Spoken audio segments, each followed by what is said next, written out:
Ahora que van a entrar a este proyecto de oración por 21 días, yo quiero aprovechar para inspirarles por medio de la palabra de Dios que Él ha puesto en mi corazón, para que sigamos orando. Amén. Yo creo que la oración cambia los destinos. ¿Cuántos lo creen conmigo? Así se llama este mensaje: oraciones que transforman destinos. Yo creo que cuando nuestras oraciones llegan a la presencia de Dios, Él se encarga de transformar las cosas que incluso pensamos que no podían ser transformadas, porque para Dios no hay nada imposible. ¿Cuántos dicen amén? Y les voy a invitar a que abran su Biblia en una historia muy conocida que se encuentra en el primer libro de Crónicas, capítulo 4. Primer libro de Crónicas, capítulo 4.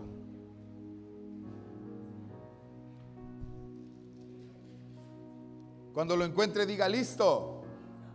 Una nomás. Felicidades, hermana. Se ganó algo, se ganó. Se ganó el primer lugar. ¿Cuántos están listos? Listos, muy bien. Primer libro de Crónicas, capítulo 4. Le voy a dar lectura a los versículos 9 y 10. Dice la palabra de Dios de la siguiente manera: Jabes fue el más destacado de sus hermanos, y su madre le llamó Jabes porque dijo: yo lo di a luz con dolor. Y Jabes invocó al Dios de Israel diciendo: cómo quisiera que me des tu bendición y que ensancharas mi territorio, y que tu mano esté conmigo y que me libres del mal, para que yo no sufra ningún daño. Y mi parte favorita de la oración de Jabes dice que Dios le concedió todo lo que pidió. Wow. ¿Cuántos saben que Dios escucha nuestras oraciones? Pero no solo oye, Él responde, ¿verdad?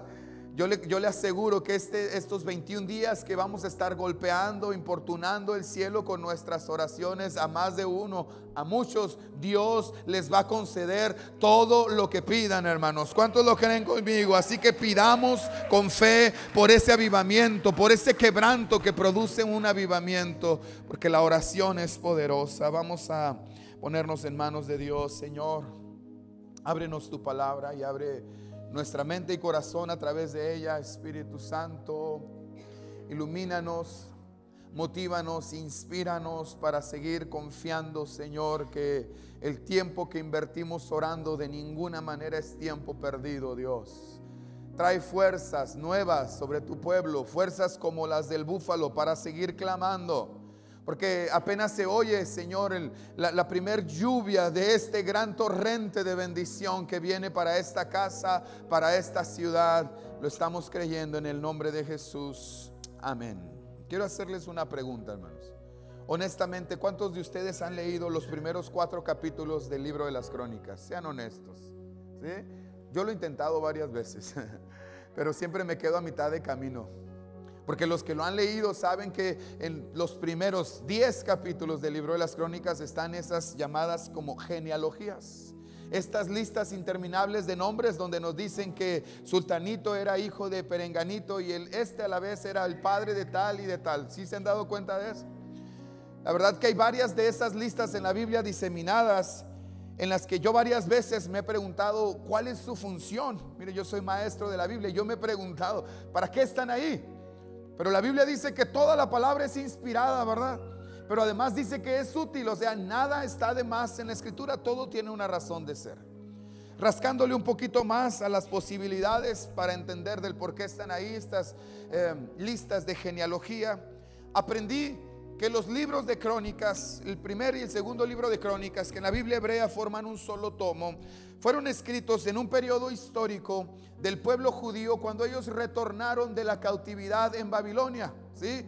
Habían regresado de estar 70 años cautivos en Babilonia, una manera de que Dios usó para disciplinarles. Así que están tratando de reinstalarse nuevamente en su territorio nacional, ¿sí? Y a través de los libros de las Crónicas están haciendo un recuento de su historia, están contando su historia, cómo llegaron, cómo es que fueron llevados y cómo Dios los trajo de nuevo desde la perspectiva principalmente de la tribu de Judá. Entonces esos registros genealógicos tienen dos funciones: una especie de registro civil, pero también una especie de registro de la propiedad. ¿Para qué? para que las familias que vienen regresando, ¿verdad?, puedan vincular su herencia, puedan vincular la posesión de los terrenos en donde han de asentarse a través del registro de su familia, como diciendo, estas tierras le han pertenecido a nuestra familia históricamente. Para eso están ahí. Entonces, cuando estamos en el capítulo 4 del libro de las Crónicas, que nos viene contando tribu por tribu, ¿verdad?, de los descendientes, los varones principales descendientes de cada una de las 12 tribus de Israel, estamos en los habitantes, o más bien en los descendientes de la tribu de Judá. Y desde el primer versículo nos vienen contando la descendencia de Judá. Pero cuando llegamos al versículo 8 y al versículo 11, pasa algo bien interesante. Se introduce esta historia de Jabes, pero de él ni siquiera no se nos dice de quién era hijo ni quiénes eran sus hijos. Es algo así como estar viendo un álbum familiar. Estamos viendo al tatarabuelo, al bisabuelo, al abuelo, al padre, y de repente vemos una foto de, ¿y este quién es? Ah, este es un colado que se metió a la fiesta, ¿verdad? Muchos han sugerido que Jabes ni siquiera pertenecía a la familia del pueblo de Dios. No tenía un linaje que le ligara ni a Judá ni a ninguna de las 12 tribus de Israel. Sin embargo, algo pasó en su vida tan notorio que Dios consideró su historia tan importante para que no fuera olvidada por las generaciones. Dios nos está contando que el destino de un hombre no es determinado por su linaje ni por su origen. El destino de un hombre puede ser transformado cuando Dios entra en el asunto.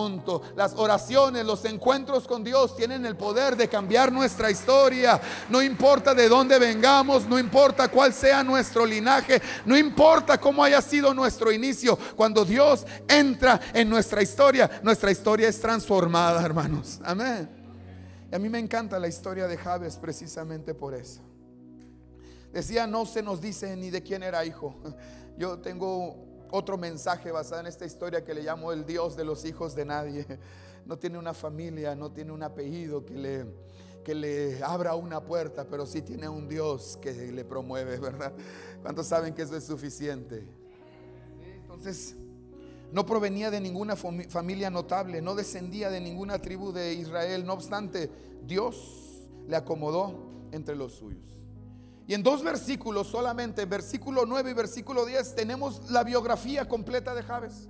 Sí, en estas 2 historias, en estos 2 versículos se nos dice cómo nació, cuál fue la característica principal de su vida y cómo se le recordó a través de las generaciones. Está muy bien contada la historia, pues tiene un inicio, tiene un nudo, tiene un desenlace. No nos queda nada a medias. Ahí está metida esta historia con un propósito. Lo primero que nos dice es en qué condiciones nació y cuál fue la característica inicial de su vida. Fíjese, dice que cuando su madre lo dio a luz, le dijo, tú te vas a llamar Jabes por el motivo de que te ha dado a luz. ¿Cómo? Con dolor. Ahora es algo que nunca voy a saber en primera persona, gracias a Dios. Pero hasta donde he escuchado, sí, todos los partos son acontecimientos traumáticos y dolorosos físicamente. A pesar de que haya tantos avances en la ciencia médica para de alguna manera aminorar los dolores. Mi hija tiene 14 meses y mi esposa todavía se está quejando de la cesárea, ¿verdad? Y yo le creo, la veo. Digo, gracias a Dios nunca lo voy a experimentar en propia persona, pero los partos son dolorosos, hermanas, es cierto. ¿Sí? Especialmente en aquella época donde no había esas vacunas ni esos medicamentos para aminorar el dolor, para anestesiar, tenían que aventárselo a fuerzas. ¿De qué dolor puede estar hablando la mamá de Jabes? Por cierto, el nombre Jabes significa dolor. Suena más o menos Jabes, un nombre que a lo mejor usted consideraría ponerle a su hijo. ¿Alguien de casualidad aquí se llama Jabes? ¿Sí? No suena tan mal, pero ya en buen castellano Jabes significa dolor, decepción, angustia, tristeza. Para nombrecito, ¿verdad, hermano? Pero ¿de qué clase de dolor puede estar hablando esta mujer?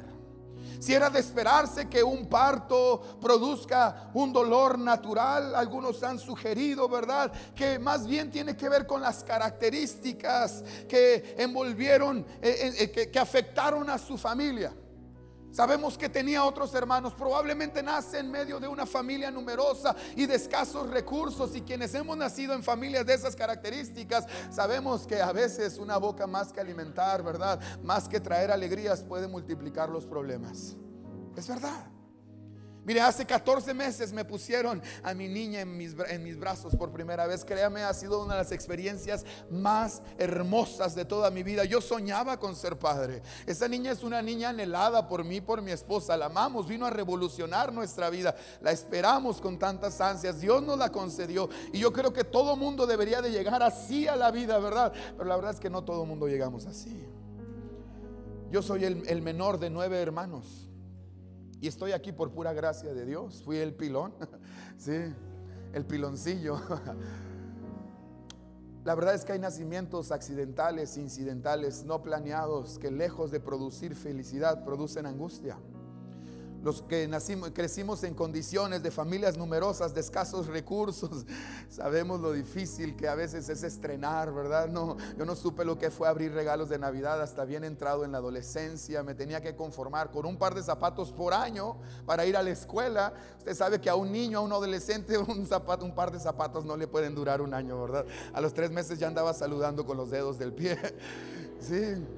Me tocaba reciclar la ropa de mis hermanos mayores. Muchas incomodidades, muchas. Sí. Probablemente el dolor al que hace referencia la mamá de Jabes tiene que ver con la incomodidad que le produjo a la familia su nacimiento. Lo cierto es que no le dieron una bienvenida, o le dieron una muy mala bienvenida.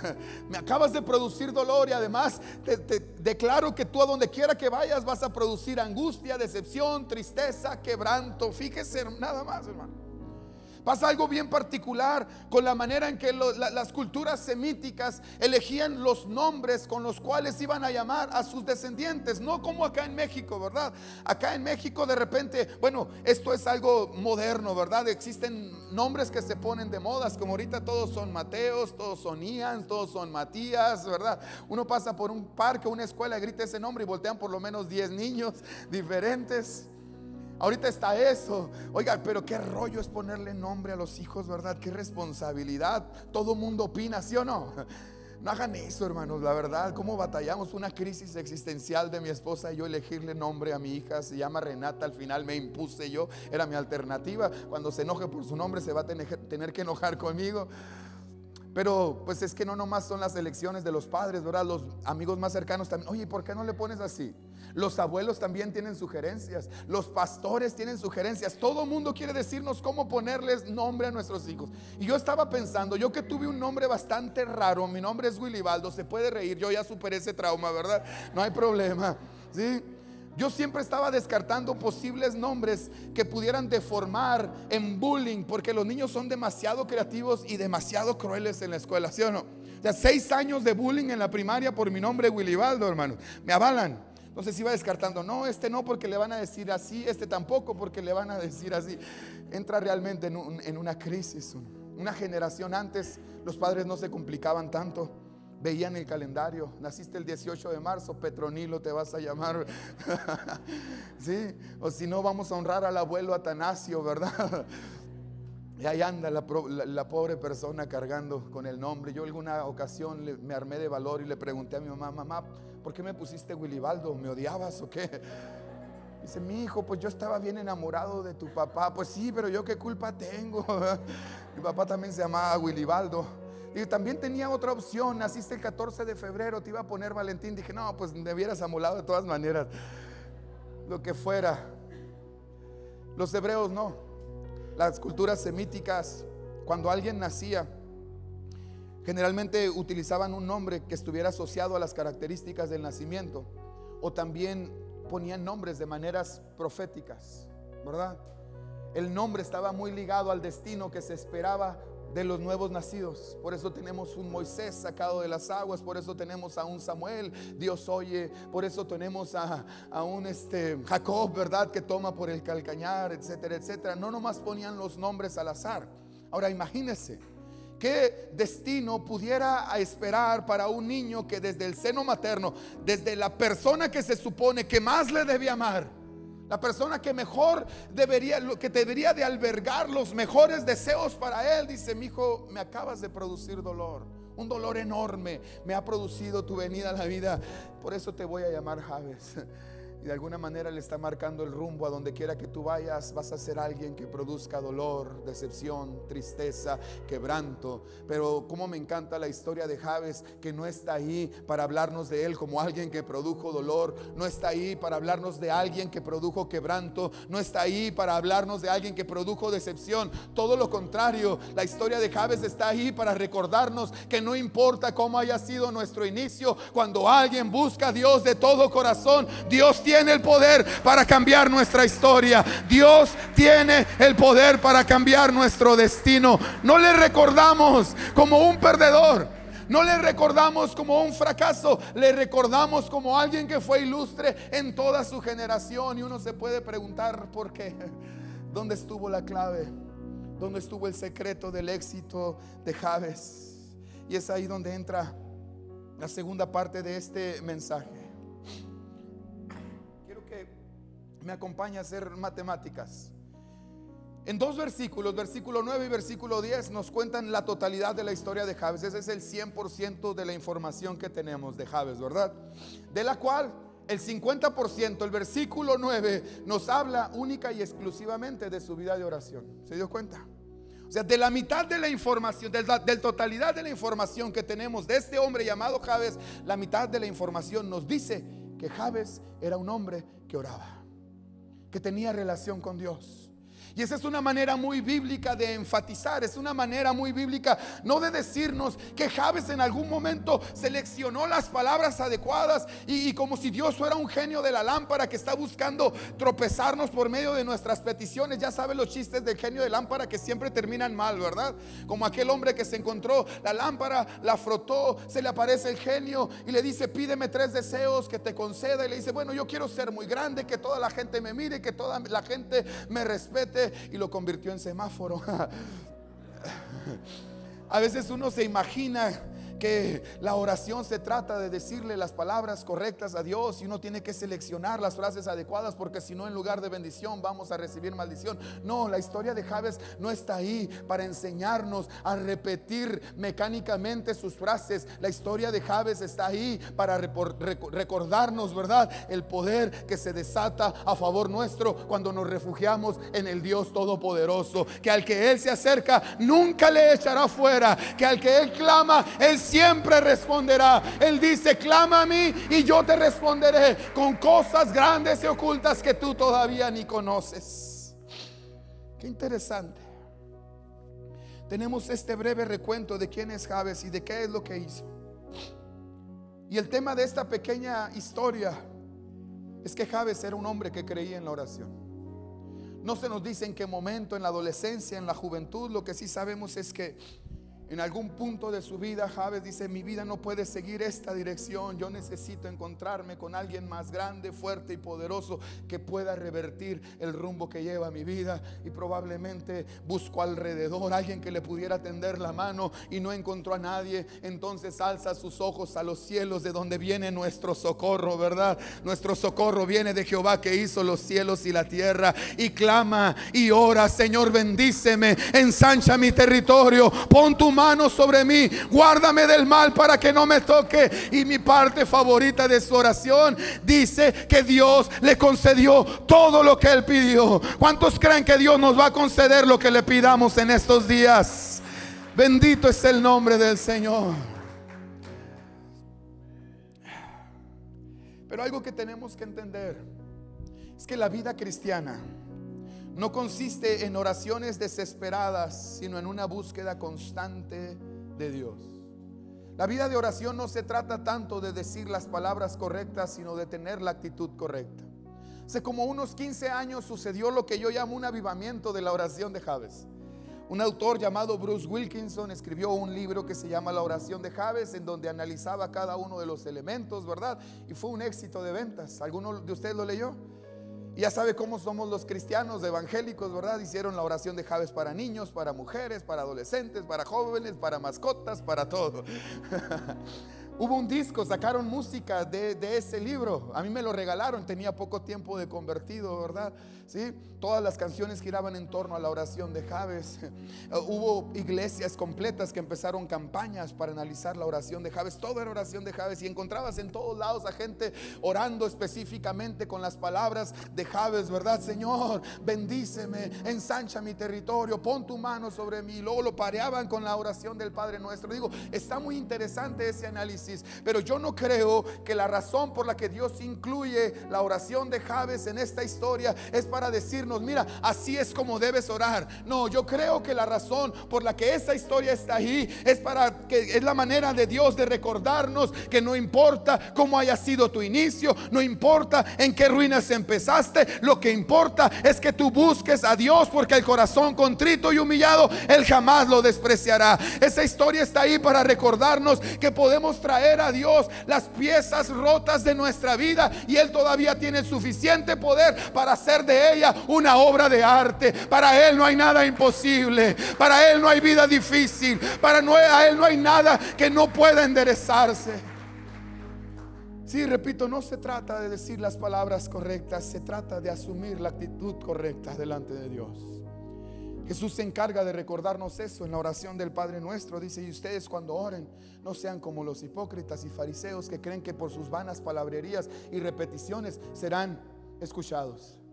Porque luego cuando hablamos de oración hay gente que nos dice: no, tienes que decir estas exactas palabras, si no, no va a funcionar. Repito, creemos que Dios es como un genio de lámpara, ¿verdad? Pero Dios ve el corazón, hermanos. Aún no está la palabra en tu boca y Dios ya la sabe toda. Y nuestras oraciones imperfectas todavía el Espíritu mismo las perfecciona. Él intercede con nosotros. Jesús intercede. También está a la diestra del Padre clamando a favor nuestro. Todo está a nuestro favor, pero tenemos que orar. Tenemos que buscar a Dios con todo nuestro ser. Amén. Repito, la vida cristiana no se edifica por momentos efímeros, del fuego efímero, de entusiasmo pasajero, sino que se cose en el fuego lento y constante de la vida consagrada. Cómo me encanta la historia de Jabes.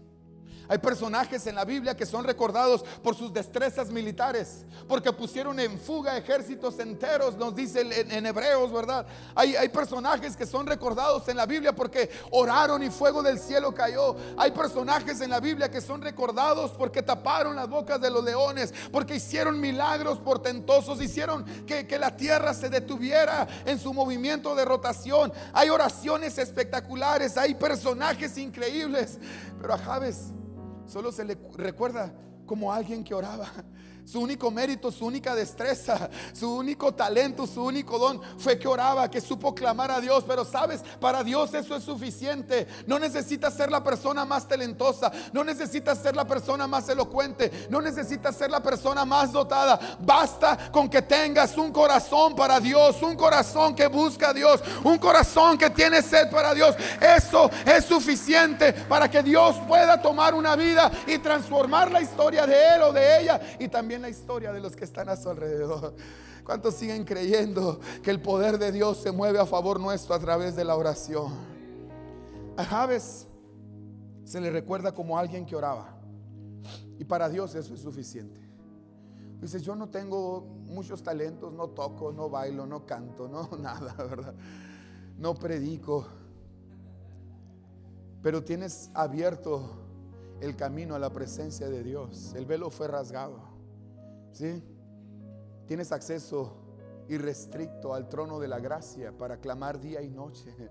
Sí, ese es el mayor de los talentos. Aprovechalo, úsalo, es el mayor de todos los recursos. No lo desperdicies. Aprovecha estos 21 días para tomar una dinámica de hábito de oración que tanto nos hace falta, porque a veces los cristianos somos muy de eventos, somos muy de encuentros, somos muy de momentos, somos muy emocionalistas. Pero repito, la vida cristiana madura y victoriosa no se puede sustentar solamente por encuentros pasajeros. La vida cristiana poderosa y victoriosa tiene que construirse por medio de hábitos de búsqueda constante. Amén.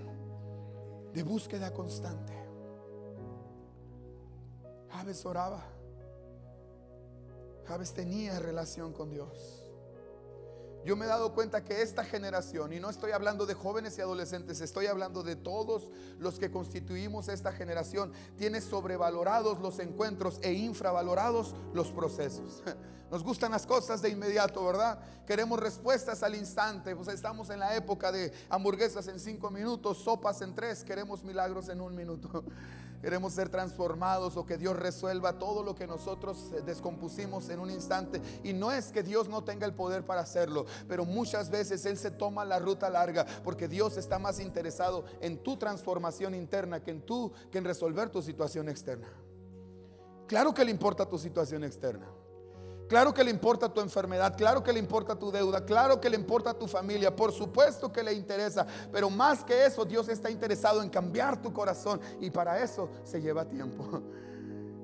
Tiempo en su presencia, tiempo buscándole, quebrantándonos, ¿verdad? Hasta que Él mismo pueda avivarnos. También nos dice la historia de Jabes, cómo se le recordó después de su muerte. ¿Sí? Fíjate qué completa está la historia. Nos dice cómo nació, cuál fue la característica principal de su vida, la oración.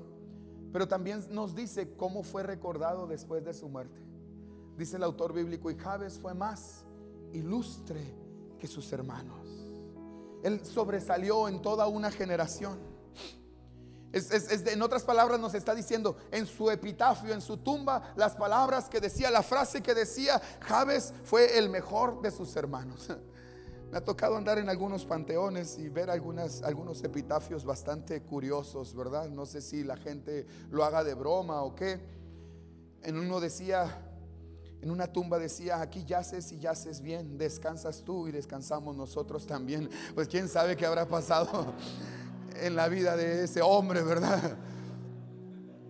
Otro que decía: les dije que me sentía mal y no me hicieron caso. Yo pienso que ese sí era broma, ¿verdad? Otro que hasta se hizo viral dice: de todos tus hijos menos Mauricio, que no quiso cooperar para la tumba. La pregunta que te quiero hacer es: si tú pudieras escoger sinceramente cómo quieres que se te recuerden las siguientes generaciones, si Cristo no viene antes, pues, y todos entregamos el equipo en algún momento, ¿cómo quisieras que te recordaran? ¿Cuál es la memoria que quisiera que las siguientes generaciones tuvieran de ti? No los quiero poner fúnebres, pero piénsenlo por un momento, hermanos. Piénsenlo. Por lo menos que sean honestos, ¿verdad, hermano? Porque dicen que si quieren que se te quiten los defectos, muérete. Porque ahí todos son perfectos, hermano. Todos son perfectos. En vida les dimos muerte, en vida nos peleamos, no nos aguantábamos. Pero ya en los funerales, digo porque he estado en muchos funerales oficiando y veo a gente llorando, y a veces uno no sabe la fuente de las lágrimas. Pero sabes que Dios te da la oportunidad de escribir tu epitafio con tus decisiones el día de hoy. ¿Sí? O sea, tú puedes hoy moldear la manera en que las siguientes generaciones te van a recordar. Y para ello es vital lo que hagamos con nuestra vida espiritual. Cuando leemos que Jabes era más honorable que sus hermanos, eso nos dice más de sus hermanos que de Jabes mismo. ¿Sabes qué nos dice? Que sus hermanos eran una banda de malandrines. ¿Sí? Que lo mejorcito de su familia fue Jabes, ¿verdad? Porque en su familia el deshonor era la característica. Cuando yo fui entrando en razón, cuando fui haciendo uso de razón, me di cuenta que, por ejemplo, mis 3 hermanos mayores pasaban más tiempo en la cárcel que en la calle, ¿verdad? Y al principio, cuando era niño, yo lo presumía porque siento que infundía miedo. Ay, yo tengo hermanos en la cárcel, no saben con quién se están metiendo. Pero ya después que fui creciendo me di cuenta que era motivo para avergonzarse, ¿verdad? Y que en la colonia y en las colonias que habíamos vivido, el apellido que yo portaba pues no era muy honroso, pues.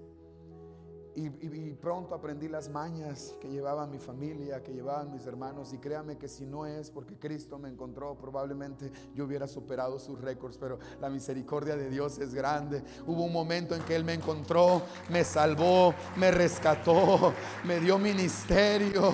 Y desde entonces andamos dando lata. Y miren, a veces el Señor me permite viajar aquí y allá, estar en foros con cientos, con miles de personas. Y me tratan con tanta deferencia y con tanta amabilidad, amabilidad como lo hacen aquí, me llaman siervo de Dios. Digo, esta clase de historias solamente las puede escribir el Señor. Yo no hice nada, simplemente creer que Dios es bueno, simplemente creer que Dios recibe a los que otros desechan, simplemente creer que a los desechados del mundo a Dios le gusta escogerlo para escribir historias de honra para su nombre, para que todos sepan lo que Dios es capaz de hacer con aquello que cree la gente que ya no vale para nada. Dios es bueno. Yo recuerdo mi primera oración, hermanos. A los hermanos del diplomado les platiqué que yo, mi juventud temprana, mi adolescencia, fui ateo, gracias a Dios. Tuve una infancia difícil. Me costaba trabajo creer en un Dios bueno. Tenía muchas respuestas, de manera que me refugié en el ateísmo por un tiempo. Sin embargo, mi vida estaba vacía, hueca por dentro. Tenía argumentos que no me llenaban, no me satisfacían de nada. A los 20 años estaba en mi casa, sintiendo una desesperación, una ansiedad inaudita. No sabía qué hacer, si emborracharme, drogarme o darme un tiro en la cabeza, pero algo tenía que hacer. Me arrodillé, no había nadie más. A esas alturas ya se había abierto un poco mi noción en la posibilidad de la existencia de un poder superior, y me arrodillé ahí en casa y le dije: Señor, si tú existes, yo necesito conocerte, porque si no, mi vida va a terminar aquí. En ese tiempo yo estaba pretendiendo a una muchacha cristiana. Ya me habían enfadado las mundanas. Demasiada información, ¿verdad? Fue hace mucho tiempo, ¿no? Y me invitó a la iglesia.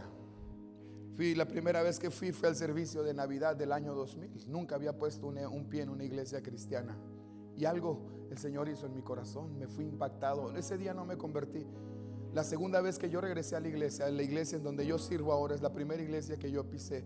La segunda vez que yo fui, ese día el Señor me salvó, y desde entonces, del enero del año 2001, mi vida es completamente diferente. ¿Qué hice yo? Yo no hice nada, simplemente creí que había un Dios en el cielo. Él escuchó mi oración, Él se reveló a mí a través de Jesucristo. Él me salvó, y todo lo demás es resultado de su gracia. Las oraciones transforman los destinos. No es cómo empieza la historia lo importante es cómo puede terminar cuando metemos a Dios en la ecuación, hermanos. ¿Cuántos dicen amén a esto? Estoy aquí para decirte, por favor, no importa tu origen, lo que importa es tu destino. No importa de dónde vengas, lo importante es a dónde Dios te quiere llevar. Amén. La vida de Jabes es un ejemplo que muestra que podemos poner en las manos de Dios los pedazos rotos de nuestra vida, y Él es capaz de todavía hacer con ella una obra maestra. Las cuentas genealógicas ubican a Jabes más o menos en el periodo de los jueces. Así que probablemente la oración de Jabes está encaminada a pedirle a Dios que le ayude a reconquistar la tierra, el terreno que le ha sido asignado, que después va a ser de su familia. Por eso en algún lugar de la historia de Israel encontramos a un pueblo que se llama Jabes de Galad, ¿sí? Así empezó, son sus descendientes. Y Dios le concedió lo que él esperaba, lo que él quería. Ensancha mi territorio, y Dios se lo dio. Jabes le está pidiendo a Dios que le ayude a cumplir con su voluntad, porque la voluntad de Dios es que poseas la tierra que Él ya te ha entregado. Amén. Entonces, ¿qué es lo que hacemos cuando oramos? Señor, ayúdame, capacítame y empodérame para cumplir tus propósitos en mi vida. Y cuando ponemos esas oraciones delante de Dios, podemos decir como David en el Salmo 138 versículo 8: Jehová cumplirá su propósito en mí, Él no desamparará la obra de sus manos. A su nombre sea dada la gloria. Su epitafio bien pudiera haber dicho: Jabes fue más ilustre que sus hermanos porque buscó a Dios y lo encontró. Amén. Ya estoy aterrizando. Tengo un amigo en Ciudad Obregón que es pastor. Me estaba platicando que él también hubo un momento en que se enojó con Dios. Sus padres habían sido pastores antes que él. Su padre cometió algunos errores y sus autoridades eclesiásticas se excedieron según su juicio, y él se enojó con la iglesia, se enojó con Dios y empezó a vivir perdidamente. Se hizo nuevos amigos, empezó a tener prácticas que no tenía el muchacho de iglesia, un niño de iglesia, ¿verdad? Empezó a tomar, a consumir drogas, a vivir perdidamente como un hijo pródigo, ¿verdad? Como el hijo de la historia. Dice que un año nuevo estaba en medio de la parranda con su bola de amigos, y a veces en las borracheras a los borrachos les da por filosofar, ¿verdad? ¿Cuántos se acuerdan de eso? No digan amén, nomás acuérdense. Y uno de sus amigos le dice: oye tú, ¿y a ti cómo te gustaría que te recuerden? ¿No? ¿Qué pregunta para sacar en una de borrachera? Pero ahí salió. ¿Cómo te gustaría que te recuerden? Mi amigo empezó a reflexionar y a pensar: yo no quiero que me recuerden como el muchacho que abandonó al Señor. Yo no quiero que me recuerden como un borracho. Yo no quiero que me recuerden como un malviviente. Yo no quiero que me recuerden como un drogadicto. Dice que se le bajó la borrachera, dejó la cerveza que traía en la mano, se fue a su casa, fue a pedirle perdón a Dios, fue a encontrarse nuevamente con Dios, y desde entonces no ha vuelto a probar una sola gota de alcohol. Se volvió al Señor, el Señor lo levantó, ahora está pastoreando. Él es un siervo de Dios, ¿verdad? ¿Cómo quisieras que te recuerden? El día de mañana que no estés aquí, el día de mañana que tus hijos estén contándole tu historia a sus hijos, ¿cómo quisieras que les hablaran de ti? Como alguien que se refugió en Dios, como alguien que, sin importar el desastre que le habían heredado sus generaciones, encontró al Dios de los cielos, hizo de él su refugio, y él le cambió la historia, porque Dios cambia nuestras historias, hermano. A su nombre se ha dado la gloria. Dele un fuerte aplauso al Señor. Claro que sí.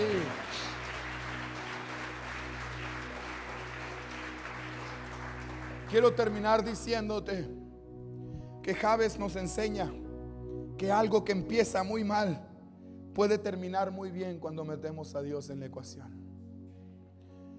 Lo importante no es cómo empiezan las cosas, lo importante es cómo pueden terminar con Dios. Amén. Dice un dicho que Dios no endereza jorobados. Claro que endereza jorobados.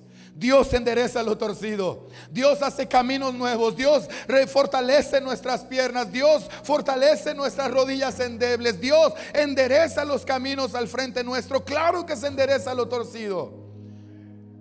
No porque las cosas empezaron mal significa que van a terminar peor. Pueden haber empezado de la peor manera, pero cuando Dios viene es porque algo va a cambiar. Y la historia de muchos, la historia de familias, la historia de matrimonios, la historia de hijos de esta congregación está a punto de ser cambiada. Porque nuestras oraciones van a empezar a abrir el cielo. Dale fuerte las palmas al Señor. Claro que sí. Viene un nuevo tiempo, una nueva historia, capítulos de gloria, capítulos de victoria en el nombre del Señor. ¿Cuántos lo creen conmigo, hermanos? Pónganse de pie, por favor. Bendito es el nombre del Señor.